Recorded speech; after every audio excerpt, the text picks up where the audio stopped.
Psalms number 46, the 10th and 11th verses. Amen. Amen. Be still and know that I am God. I will be exalted among the heathen. I will be exalted in the earth. The Lord of hosts is with us. Thank you, Lord. The God of Jacob is our refuge. Praise the Lord. Selah. This is the word of the Lord. Thank you, Lord. Thank you. Amen. Amen.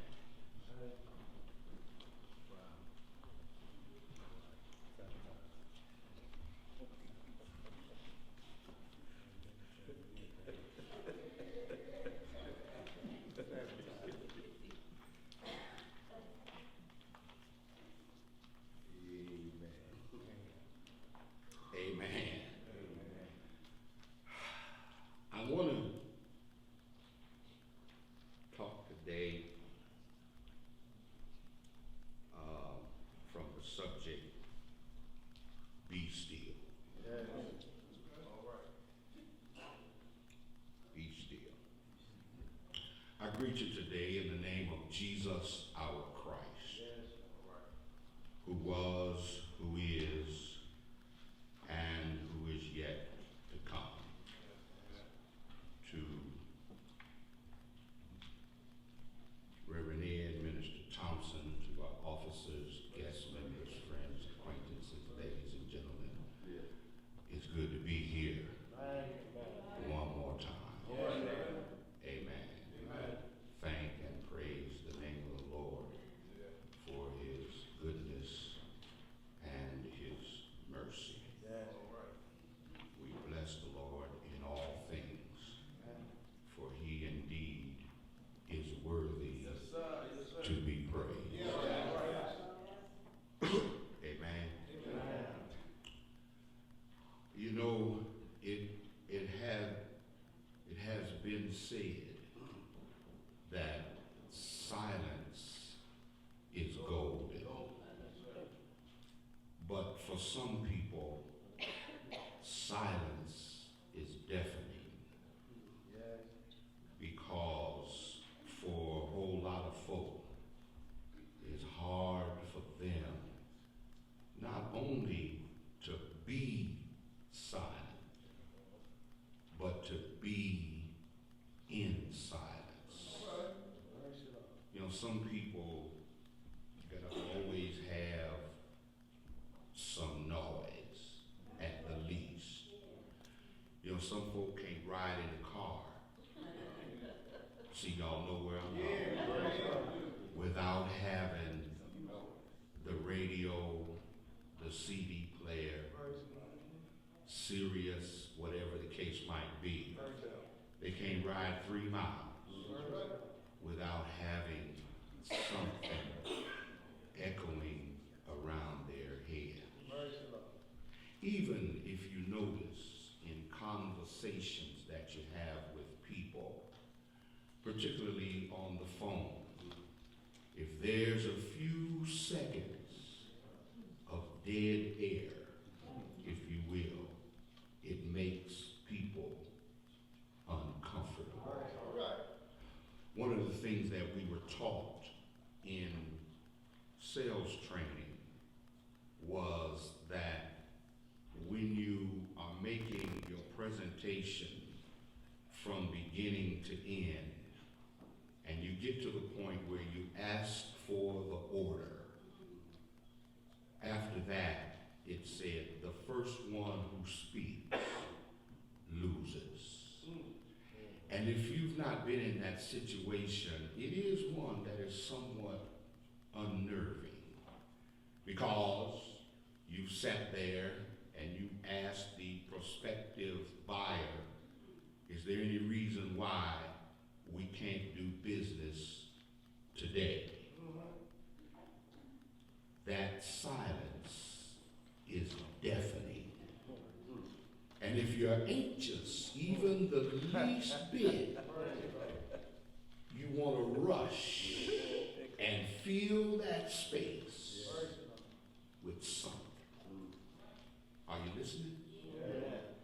Many people can't handle silence/stillness because we're so used to moving, being, Brother Gaylord, shakers and movers, where if we're not moving, there's no action. And y'all know we gotta always have some action. But silence is golden. And I believe that through this season that we're in now, one of the things that I definitely hear the Lord say is be still. When we look around us at our activity heretofore, it's constantly something. We run in, drop down a load out of our hands, whatever, pick up something else, and run out. Constantly on the move. Over the last several weeks, people have had to sit with their families. They've had to sit, some of them, in silence. Some of them found some new and interesting things about their children that they didn't know because they perhaps didn't have the time nor take the time to be still. As a person of providence, God is still in charge. There is nothing that can happen without him. And he can make it so that can't nothing happen at all. Never before have we been on shutdown, lockdown, and sit down as we have been now. And so as we scramble to try to find and make sense out of what's going on, there are those people who pretend to know and to tell us and to give us some flimsy schedule when they can, quote unquote, reopen the country. And we've seen it thus far that from the first schedule they gave us, none of them have been accurate. Even the number of deaths, the number of hospitalizations, the number of sicknesses, the number of those who have contracted the disease, none of them have been accurate. And yet, we hear the clamor of the people that are restless. The heathen are raging. There's a level of restlessness, protesting. We've got to open this thing back up. I wonder if they've considered what the Lord said. Be still.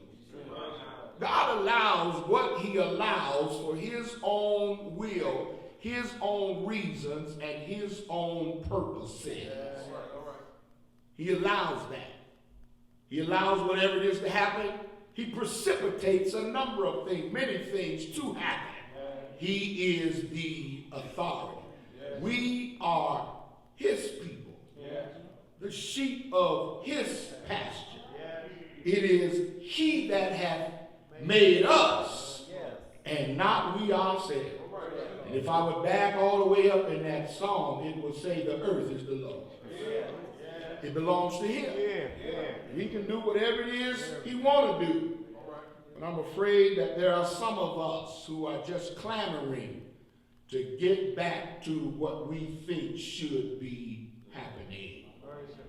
And whether we believe it or not, what's happening right now is exactly what should be happening.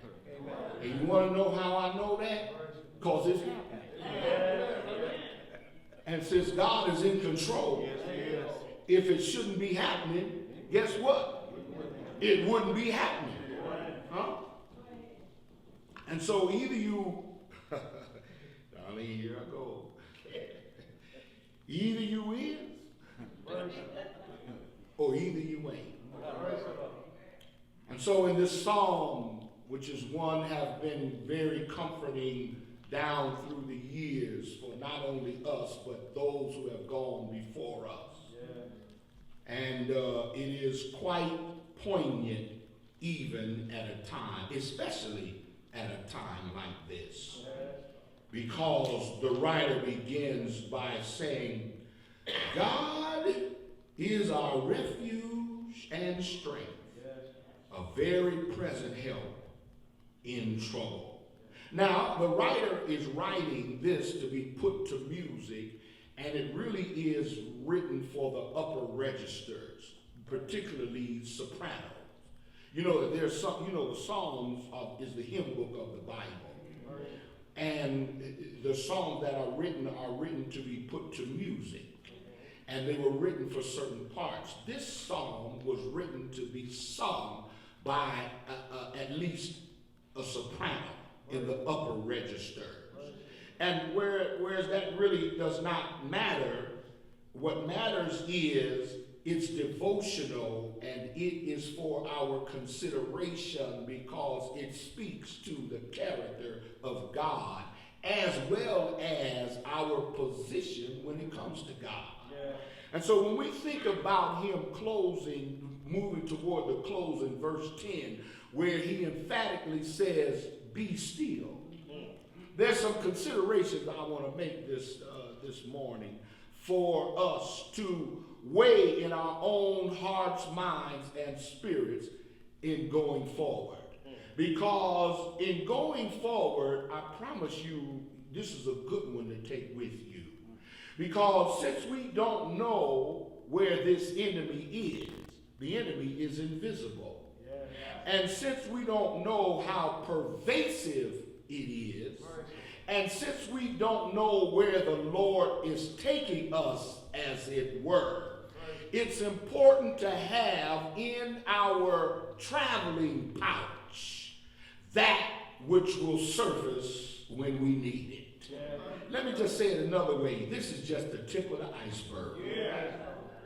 People are champing at the bit to get back to work, and I'm not mad with anybody because that's people's livelihoods. More unemployment claims have been filed in the history of our nation. Jobs have been lost. Some of them will never be recovered. We're going somewhere, people, that we have not been. And if you think that this is going to be a joyride, think again. And so put this in your arsenal of weaponry so you can adequately fight against the enemy. The first thing you need in being still is encouragement. Encouragement in being still. Now, one of the things that he says from the onset is God is our refuge and strength, a very present help in trouble. And I don't know about you, but I'm encouraged when I think about being in trouble, but then knowing that the Lord is with me. His presence brings to us some comfort and some confidence as we traverse on this journey. Just knowing that the Lord is there. His very character says to us that he's there. Because he is omnipresent. Meaning he is everywhere at the same time. Now, in verses 1 through 8, the writer really encourages us. He encourages me because he kind of gives us a biographical sketch of who God is. People, sometimes we need to be reminded of who God is, first of all, but then what he has already done. You know, it's tragic when we come upon a situation in life, and just because it's our first time being there, we act like it's God's first time being there. There is nothing new under the sun. we may not have experienced it before, but the Lord has well experienced it. As a matter of fact, he orchestrated it. And it is really it really is, the only way to say it, a slap in God's face when we come to a crisis and we act like we're in it by ourselves. The writer tells us, first of all, we will not fear. Why? Because the psalmist says, thou art with me. I will fear no evil. Do you know that fear is one of the greatest and best tools that Satan has in his arsenal? Amen. Fear. He wants to keep people fearful. And it doesn't matter what he makes you afraid of, just as long as he makes you afraid. See, because fear can be immobilizing. Fear can cause you to panic. Fear can keep you, look, fear will stop you dead in your tracks. You can't go forward, you can't go backward, you can't go from side to side. You're frozen right there. And I promise you, there are a number of people that are there.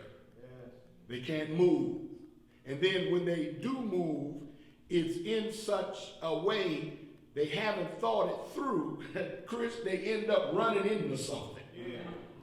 You've seen how people be afraid and they try to get out of the way and they turn and run, don't even know where they're running. Bam! Right into something, because it affects your mentality, your thinking, your intellect, your way of proceeding.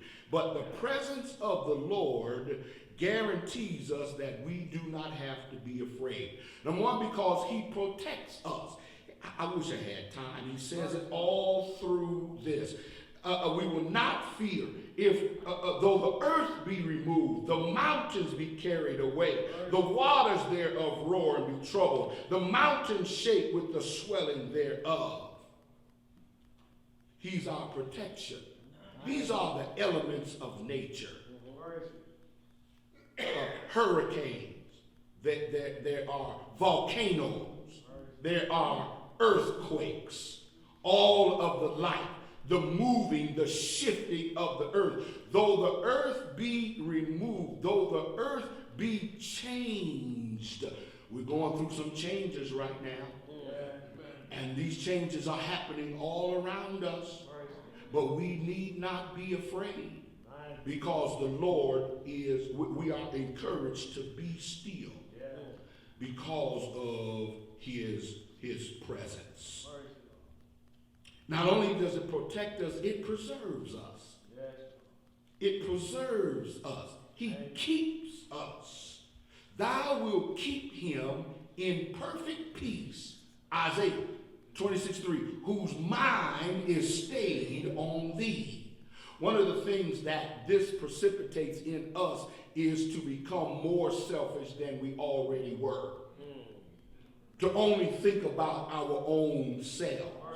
But the other side of that is other people are coming out of the woodworks, not thinking about themselves, but they're on the front line.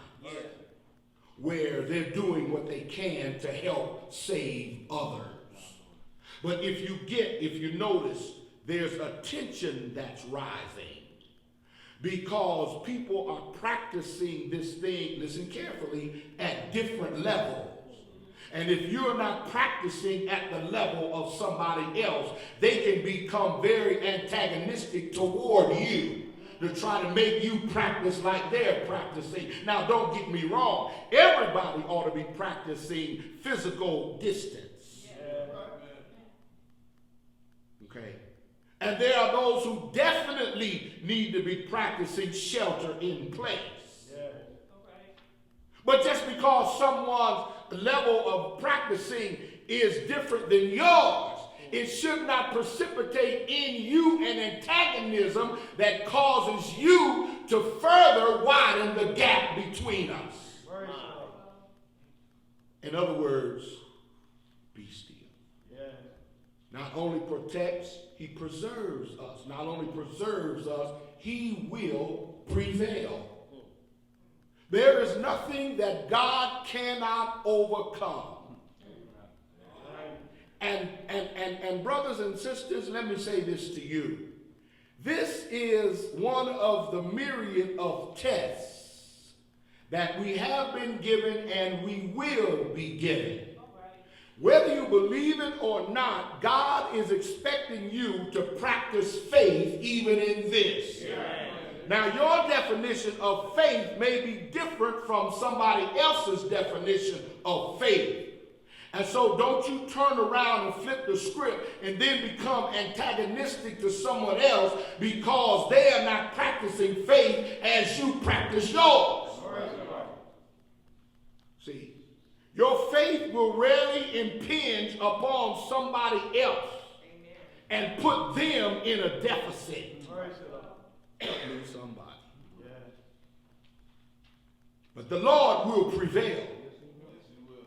And those of us who are named by the name of the Lord, we will prevail with him. Amen. We have encouragement in being still. But watch this. We've got enlightenment in being still. Because verse 10, he says right at the gate, be still. Now, let me just talk about this for a minute. It's a command. It's in the imperative. Be still. It's a simple action. In other words, quiet yourself right now and refrain from trying to keep on quieting yourself.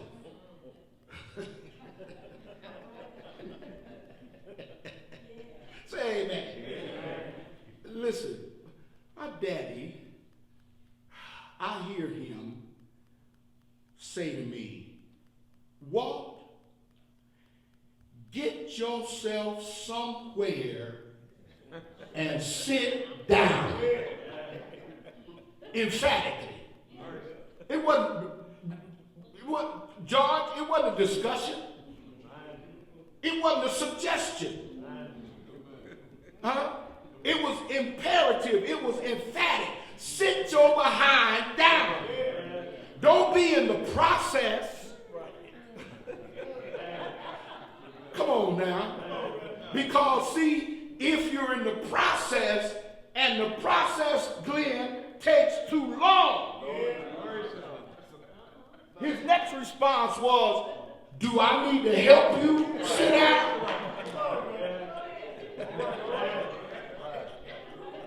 Huh? So in other words, do it and be done with it. Yes. So when he says, be still, okay, I'm still. Now this is really serious because we have been taught that our energies need to be directed somewhere.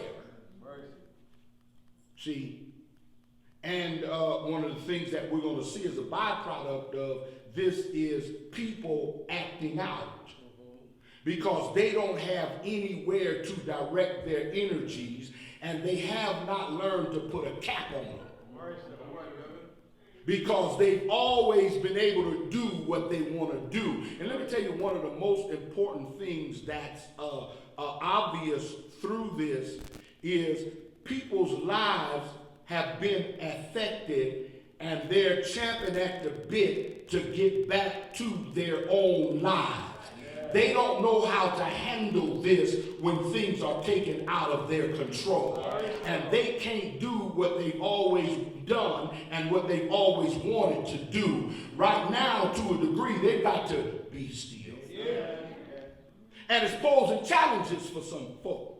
And they're starting to act out in different ways. If you think this is something, you ain't seen nothing yet, baby. You know, South Carolinians said it gets wusser and wusser. But while you are being still, he says, in addition to that, and know that I am God. Command, be still and know that I am God. Now, again, the language, know, and this know, this word, it comes from a word that means to ascertain by seeing. There's certain things that we know because we've seen it. Okay. But then syntactically, it can also infer to make known. And so really he's putting us in a position in being still to become witnesses. Be still and make it known that I am God. Well, how do you do that? First of all, when everybody else is clamoring, you chilling. Many of you have heard the story, but I'm talking to folk that have not heard the story as well. The woman from Buffalo on Lake Erie riding the boat to Cleveland. And when the storm came up, which Erie was known for, tossing the boat all over the water, she just sat there clutching her purse, her pocketbook. And folk are clamoring and screaming and trying to get cover and holding on and swaying back and forth. She just sat there holding on to her pocketbook. And finally the storm subsided. And somebody had taken note of her sitting there when all of this madness is going on.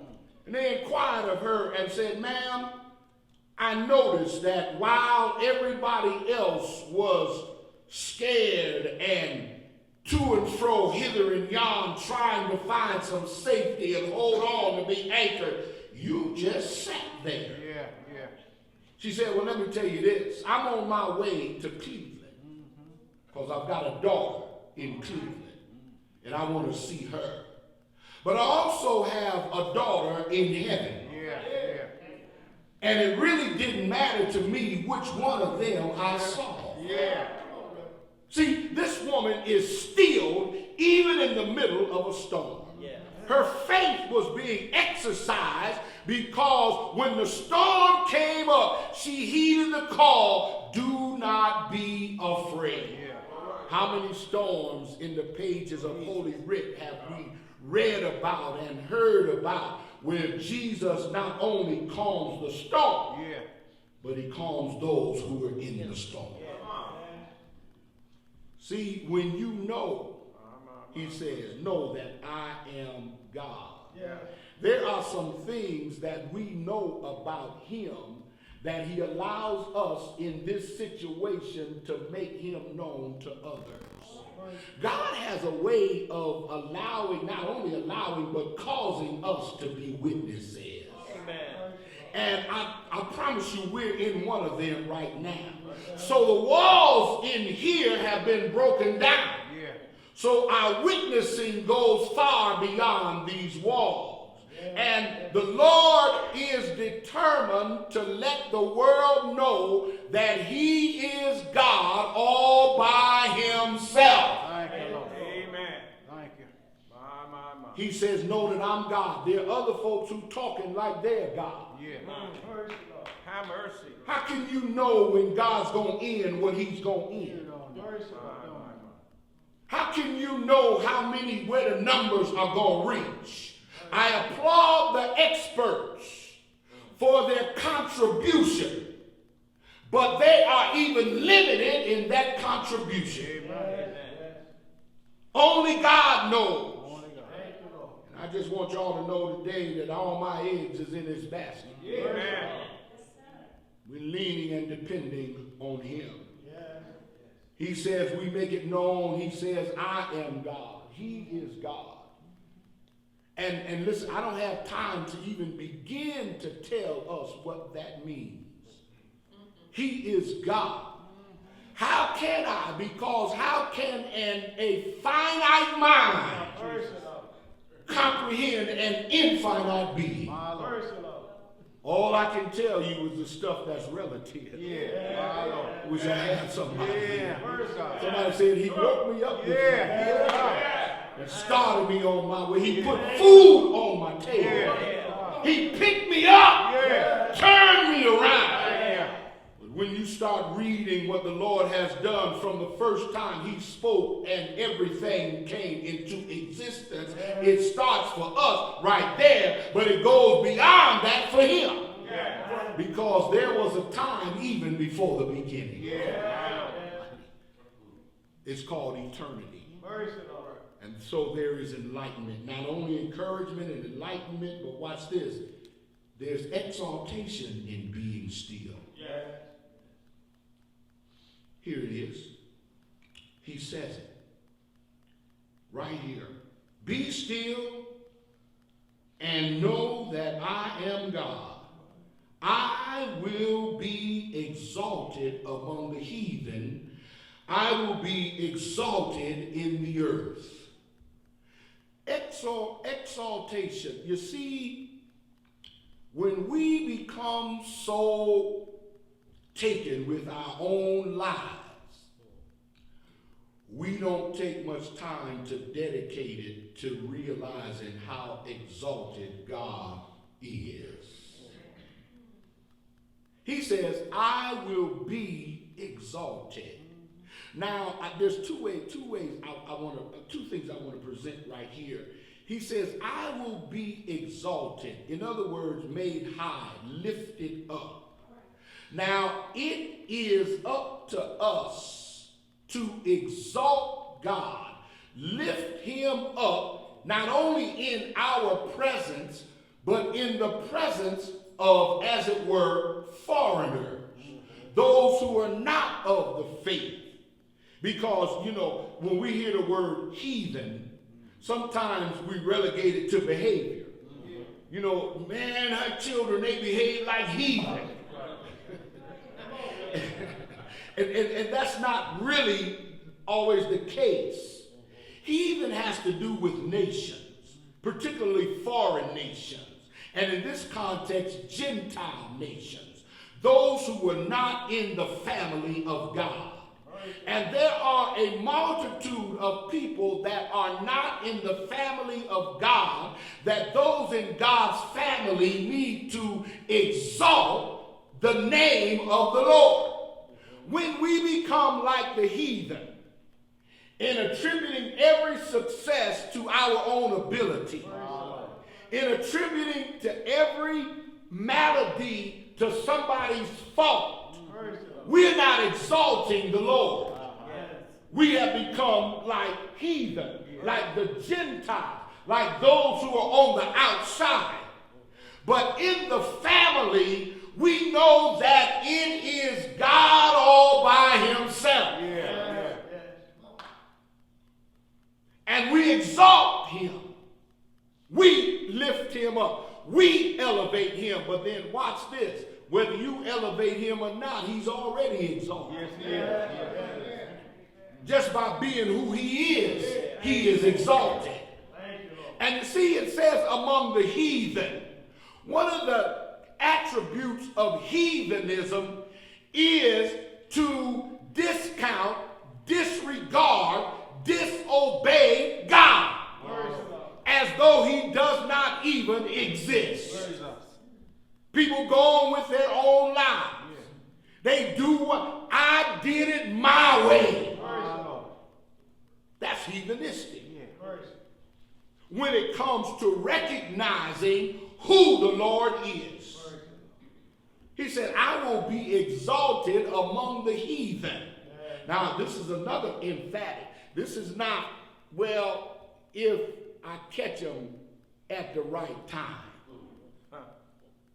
Or if they perceive that I've done something to give them a blessing.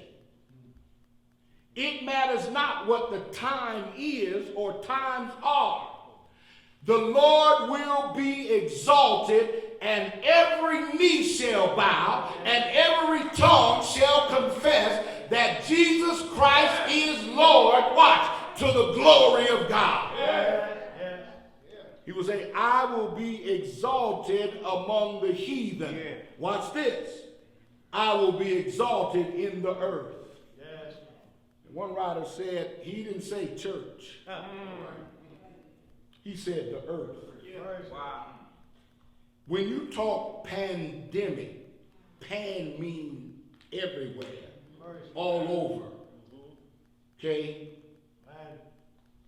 And since this thing, I don't know why, perhaps it's because they're blind. People can't see the hand of the Lord. There's a number of reasons. One is that they're blind. Another one is that they're carnal. Because, see, carnal minds can't get with spiritual things. That's right. And the masses of people, when he says he's an heathen, he's not only talking about nations, he's talking about masses. Yes. See, the masses of people have gone away from God. Yes. At least to the extent that he is not a priority in their lives. You ask them, you believe? Yeah, I believe in God. Well, so what? Satan does too. Yeah. Wow. But what does your life reflect? And people, particularly in this nation has become a heathenistic nation. Amen. You don't have to say amen. Because it's gone away and there are laws to eliminate the presence of God. Yes. God's coming back saying, oh, I will be exalted in the earth. Yeah. All over the world. Yeah. How can you not recognize the hand of God in something that's worldwide? Can't nobody, watch this, they can't control it because they can't even figure it out. Let me tell y'all something, just because you can't figure it out, it does not mean that it can't be figured out. God doesn't have to figure it out. Yeah. You see? And so this move, at least, of the Lord is so that he can be exalted. And you know what I think, and it's almost tragic, people haven't, we haven't as a people even gotten to the point where we have acknowledged this is the Lord's doing. Amen. Which is going to complicate it even further. See, the sooner a people get to the fact that the Lord is in charge, the sooner he can get this thing and will turn this thing around. But the longer it takes to get your attention, the longer you're going to be in time out. Little kid in time out. 3 minutes.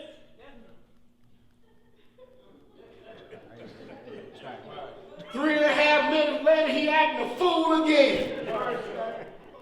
5 minutes. 5 minutes and 15 seconds later, 10 minutes. You do the math. You can't out-stubborn the law.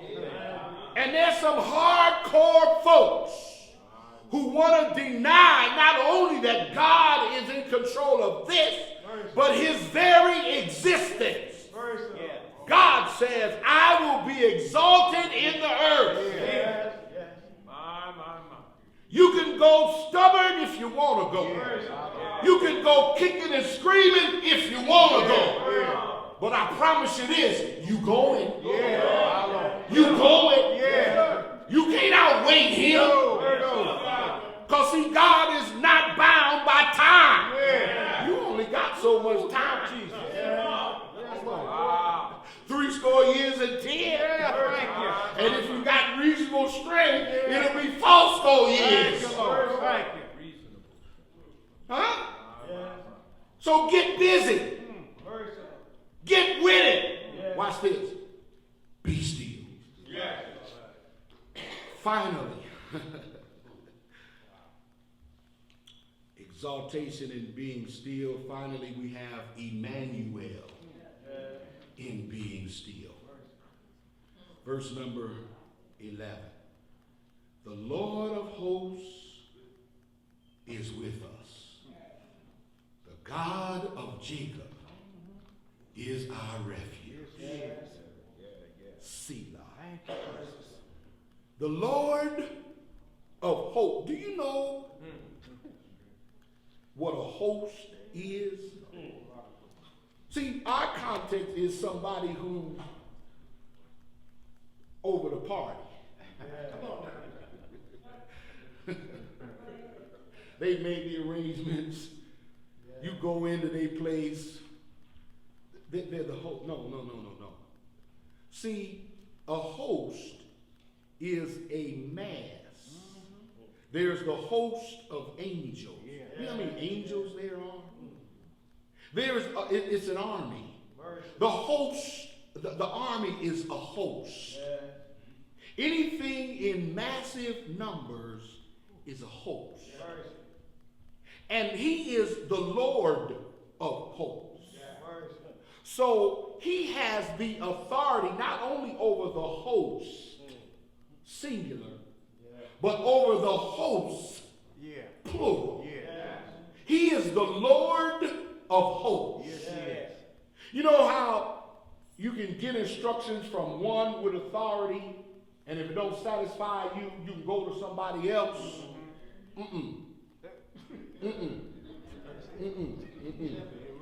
You know, it's kind of like the guy who had fallen over the cliff, and there was a little root sticking out down, and just as he went over the cliff, he grabbed onto this root, and he was praying, Lord, please help me out. Lord, save my life. Lord, rescue me. And the voice came down and said, let go. And he said, is there anybody else up there? No, there isn't. That's why it says, be still. Take his word. Because he is exalted among the heathen. He is exalted in the world. He is the exalted one. And since he is the Lord of hosts is with us, that's Emmanuel. God with us. What a wonderful God we serve. That even little old us, little old you, little old me, I have the comfort of knowing that God is with the Lord of hosts, over all, the captain of captains, the Lord of lords, the King of kings, is with me. Wherever I go, everywhere I go, he is with me. He got me, protects me, provides for me, preserves me. He prevails. He's the Lord. He's on our side. He's on our side. You need to know the Lord is on our side. The Lord is on our side. Practice that. He's on our side. He's on my side. He's on my side.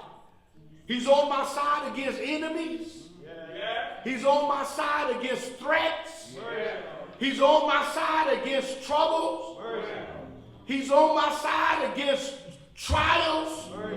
Have I got a witness here? The old songwriter said, through many dangers, toils and snares, I have what? Already come. It was what? Grace. Come on. Grace. Grace. Grace. That brought me thus far. And grace will lead me on. Be still, church. Be still and know that he is God. One more note I want to make before I leave this. It says that he's the God of Jacob. He's the God of Jacob. And he's with us. He's on our side. He's our refuge. Now, a refuge is a place of shelter. Yes. It's like hiding in the cliff, under the cliff. And when it says he's the God of Jacob, he infers and implies right here that he is a covenant God. Yes. And one thing about a covenant God is he will never break his promise. He will never break his agreement. We might be in a situation where it's so terribly pressed upon us until in an effort, as we would think, to save our lives, we would roll over on him. But he will never leave us or forsake us. That is no more vivid than on Calvary. When Jesus, before he got there, was in the garden. And when he prayed, Lord, let this cup pass from me. Even Jesus himself came to a point where he did not want to go further because the burden was so heavy for him to bear. He would rather have not gone to Calvary, but because of the love of God, the love that he possessed in him, watch this, for us, because he's on our side. Yes, he is. If he wasn't on our side, he would have got up right then and said, fellas, see you later. I'm out. But he said, sleep on. Take your rest. I'm going to fulfill why I came. And let me show you another thing in the love of God. The first thing he said when he was, after they put the spikes in him and raised him up, Father, forgive them, for they know not what they do. He's with us. You see 3 times behind verse 3 and verse 7, I believe in verse number 11, it says Selah. Selah. This is a good place to talk about Selah. I'm done, y'all. Selah.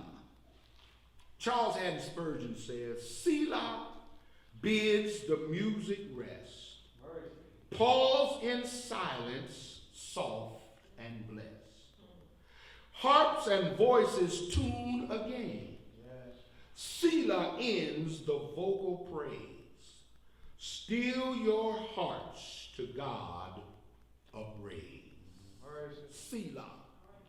It's a notation that says pause. But not only pause, reflect. And at each one of those junctures, the musical note tells us to pause.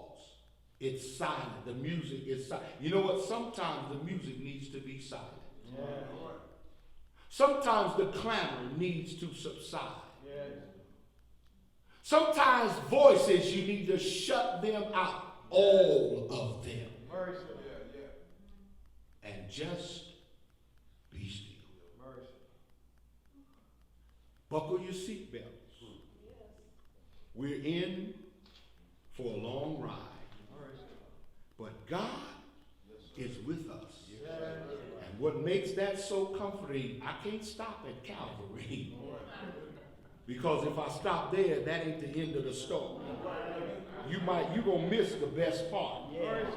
Because he went to Calvary. And it says, and when he came to a place which is called Calvary, there they crucified him. And the 2 malefactors beside him. They took him down. Joseph buried him in a borrowed tomb. But what? Early on the 3rd day morning, he got up. It doesn't matter, church, what you're dealing with. It doesn't matter what you're dealing with in your own life.